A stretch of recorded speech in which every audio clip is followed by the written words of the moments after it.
ভাই কি অবস্থা? এই তো ভাই ভালো। ভাই কি অবস্থা? এই যে আসলাম, এই যে এখন ভোট কেন্দ্রে ভোট হচ্ছে দেখলাম, তা কি ভোটের কি পরিবেশ এখন? আলহামদুলিল্লাহ আমাদের শৈলকুপা এক শৈলকুপা এক আসনে হ্যাঁ। এটা আট ফাজিলপুর কৃপালপুর পিকেপি ভোট কেন্দ্রে আমরা সকালে ভোট সকাল থেকে যে পর্যন্ত ভোট হয়েছে খুবই সুস্থভাবে ভোট হয়েছে। কোনো বিশৃঙ্খলা বা কোনো সমস্যা হয় নাই। এখানে পুলিশ অন্যান্য পুলিশ প্রশাসন আর কি আছে তারা। হ্যাঁ হ্যাঁ।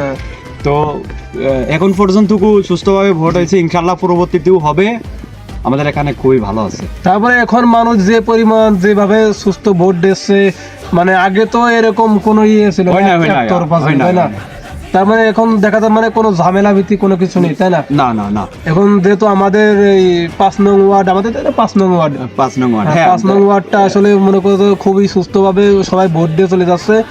যার যে তাই রাখে যে প্রতীকে হ্যাঁ, দেবে ভালোভাবে ভোট দিয়ে যার চলে যাচ্ছে, কোনো যে- ঝামেলা টামেলা তো নেই।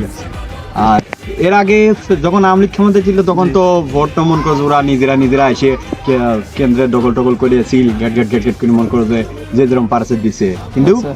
আসলে আমরা ভাবতেই পারিনি যে শেখ হাসিনা চলে যাওয়ার পরে এরকম দিন এরকম আসবে মানে বা আমরা সবাই আর এরকম কি সুস্থভাবে ভোট দিতে পারবো। ভোট দিতে খুবই পারবো। ভালো লাগতেছে যে 17 বছর পরে আমি নিজে ভোট দিছি বা আমার যেটা ভালো লাগছে আমি দিছি, তারপরে- খুবই ভালো লাগছে আমার। আসলে বিষয়টা খুব ভালো লাগছে।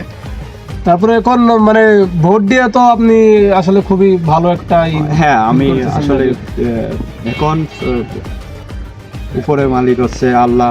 জি। আল্লাহর রহমতে আল্লাহ যার পছন্দ করবে সেই ক্ষমতায় আসবে। তবে হয়েছে আমি চাই প্রত্যেকটা কেন্দ্রে এরকম ভাবে সুস্থভাবে ভোট হোক। শুধু যে আমরা আমাদের এটাই চাই। পিকেপিসি যেরকম ভোট হচ্ছে সুস্থভাবে সব জায়গায় হোক। ওইটাই। তারপর দেখা যাক, ভোট যেহেতু আমরা দিলাম, দেখা যাক কি হয় লাস্ট পর্যন্ত সুস্থভাবে ভোটটা হোক, আমরা এটাই চাই নাকি? হ্যাঁ হ্যাঁ। আচ্ছা ঠিক আছে, তাহলে আমার দর্শক আপনারা দেখতে পাচ্ছেন আমাদের 5 নং ওয়ার্ড কৃপালপুরের ভিতরে, ঠিক আছে।